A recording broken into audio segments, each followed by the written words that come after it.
5 ईश्वर हैं, 5 ईश्वर हैं, सब क्या होंगे?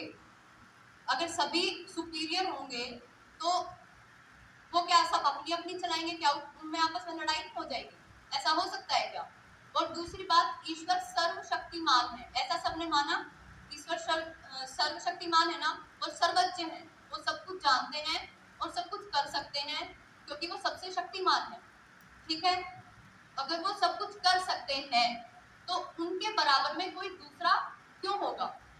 देखिए, सर्वशक्तिमान का अर्थ है सबसे शक्तिमान। जब वो सबसे शक्तिमान हो गए तो उनके बराबर कोई दूसरा होगा क्या?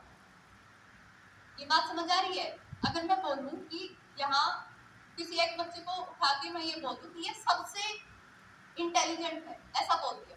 सबसे इंटेलिजेंट का मतलब उससे इंटेलिजेंट कोई नहीं है ना, सबसे इंटेलिजेंट वही है। और मैं फिर मान लो मैं एक स्वस्ति को उठा के बोल देती हूँ स्वस्ति को कि ये सबसे इंटेलिजेंट है, फिर मैं संध्या को उठा के बोल देती हूँ ये भी सबसे इंटेलिजेंट है।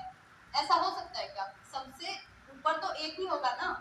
जैसे ईश्वर सर्वशक्तिमान है, हम मान रहे हैं कि सर्वशक्तिमान है, तो सर्वशक्तिमान में ही इस बात का आंसर आ गया कि वो सबसे ज्यादा शक्तिमान है, उनसे बड़ा शक्तिमान कोई है नहीं। अब दूसरी बात है सर्वज्ञ, ऐसे ही हम मान रहे हैं कि वो सर्वज्ञ है, मतलब सब कुछ जानते हैं। जब वो ही सब कुछ जानते हैं तो क्या उनके बराबर कोई दूसरा जानने वाला हो सकता है?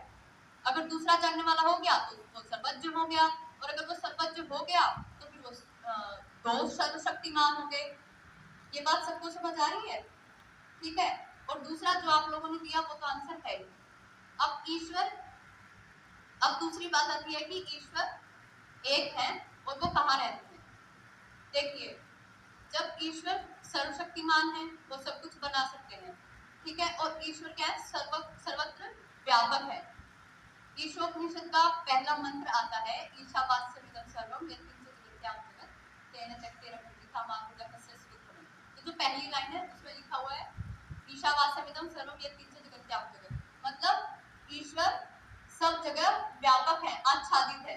मतलब वो हवा में भी है, वो पानी में भी है, वो कीचड़ में भी है, वो इस पृथ्वी के चारों ओर है।